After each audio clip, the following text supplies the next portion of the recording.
Hey, what's up guys, this is MugenLord here, and today we're going to talk about Microsoft and the Xbox Series X and Series S, but more specifically the Series S, because there was a revelation that unraveled within the past 24 hours from a specific studio when it comes to releasing their game on this console.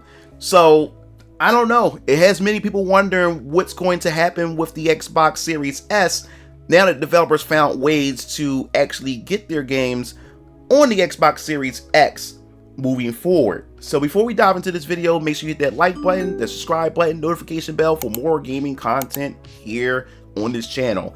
So let's dive right into it. So MugenLord, what are you talking about? Well, it appears all over Twitter, people were wondering what's going to happen when it comes to the release of Baldur's Gate for the Xbox Series X, because we do know that it released on the PC, and we talked about this in a recent video. You need to go check it out.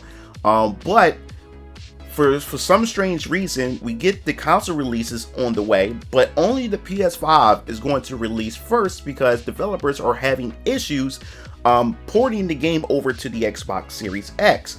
But why is that? You know, the Xbox Series X is supposed to be a powerful console, or one of the most powerful consoles of all time.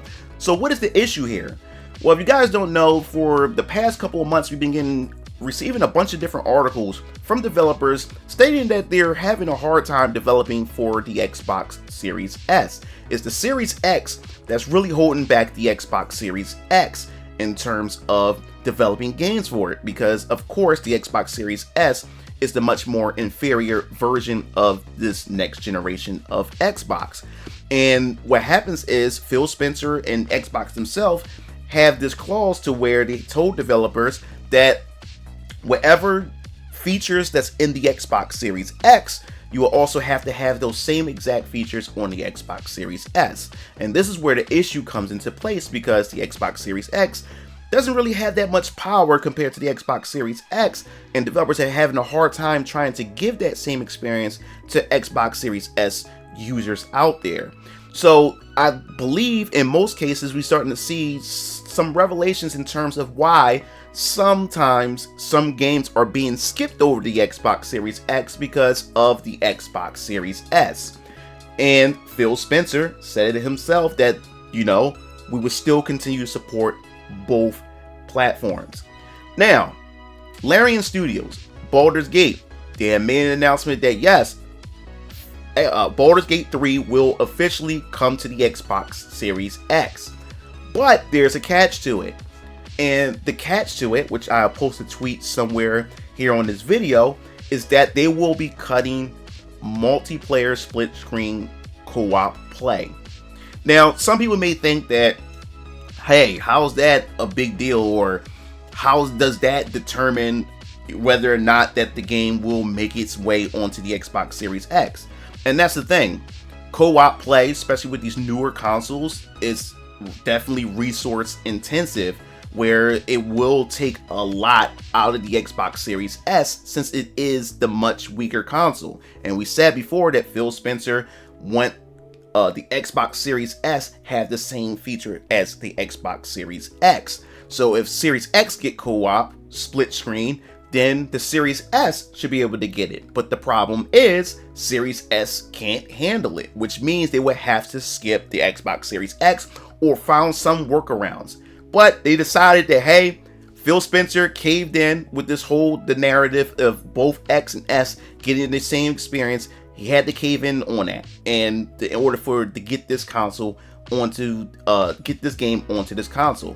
Despite how I feel about specific things in Baldur's Gate 3, you still can't deny that it's a great game that many people are enjoying, and I give credit where it's due.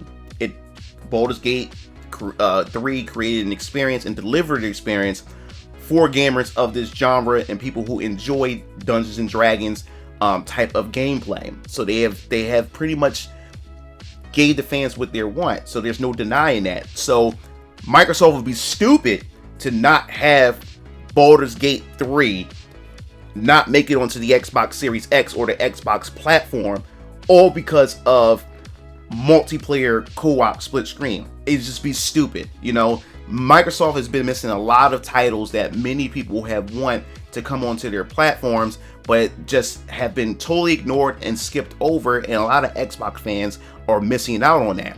So this is a sacrifice, to me, an essential sacrifice that has to be made. So back to what I was saying at the very beginning of this video.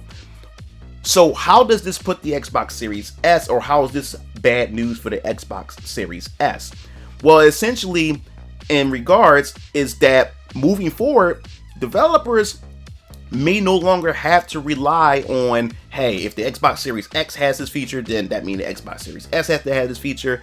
It gives essentially developers free reign or more control on how they develop games for the Xbox Series X, and it also allow the Xbox Series X to actually shine for once, or to be able to draw as much power from the Xbox Series X in terms of performance, the graphics and everything, because of that, because of them no longer having to rely on also developing correctly or trying to squeeze all that into the Xbox Series S. And to me, in my personal opinion, I think that's a winner for the Xbox install base. Yeah, it will suck for the Xbox Series S fans who are out there, or consumers who went out there and adopted this console.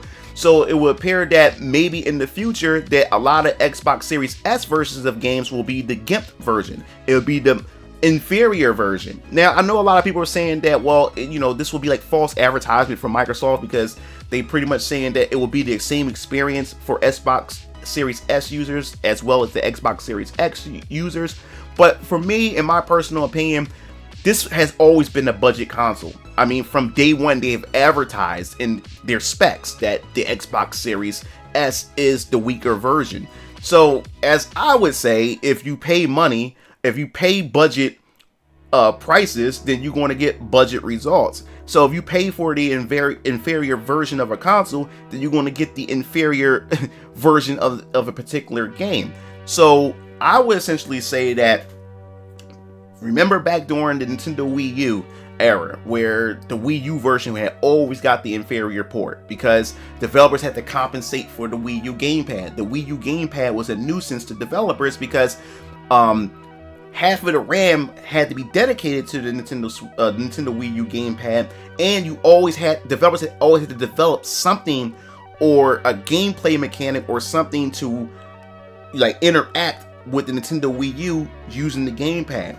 So that really made a lot of developers say, you know what, hell with development for this console, I'd rather just develop for the other consoles altogether, or you just get a GIMP version. Now, I would say this, I would much rather have the GIMP version. I'm talking about the Series S users out there, because if you didn't have the GIMP version, you wouldn't have Baldur's Gate 3 altogether. So I think this is a win situation for Xbox fans, that you will be able to play this game, because before it was up in the air, it was still questioning, it still wasn't an actual a confirmed release date of when to expect it.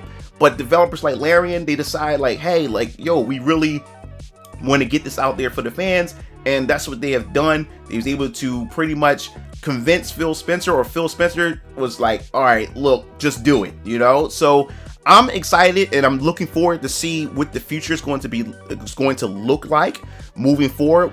Is this only a one-time situation, or is this going to be a case-by-case situation, to where Microsoft will allow these developers to pretty much cut content or cut features out for the Series S, while they're able to put more into the Xbox Series X? Because to remind you, Phil Spencer himself also said that there will be no mid-generation Xbox Series X. The Xbox Series X will be the console all the way through until whatever their next Xbox, if there will be a next Xbox, moving forward. So to me, it's also indicating that this Xbox Series X is indeed more powerful than what we think it is, but is yet at the same time, we won't never ever be able to experience that power as long as we have the Xbox Series S holding it back. And if they allow this, it will be interesting moving forward to see what developers moving forward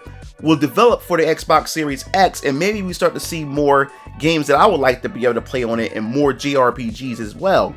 So that pretty much wraps this video. I definitely want to hear your thoughts in the comment sections below. What do you think about this whole situation with the Xbox Series S? Do you think the nails is pretty much on the coffin for this, or do you think that this was the best choice from Phil Spencer and Xbox themselves to allow them to cut features from Baldur's Gate 3 so they'd be able to have it on their more powerful console, which is the Xbox Series X?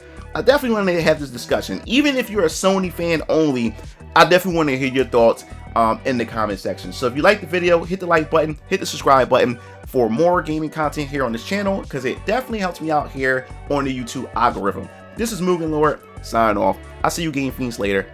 Peace out.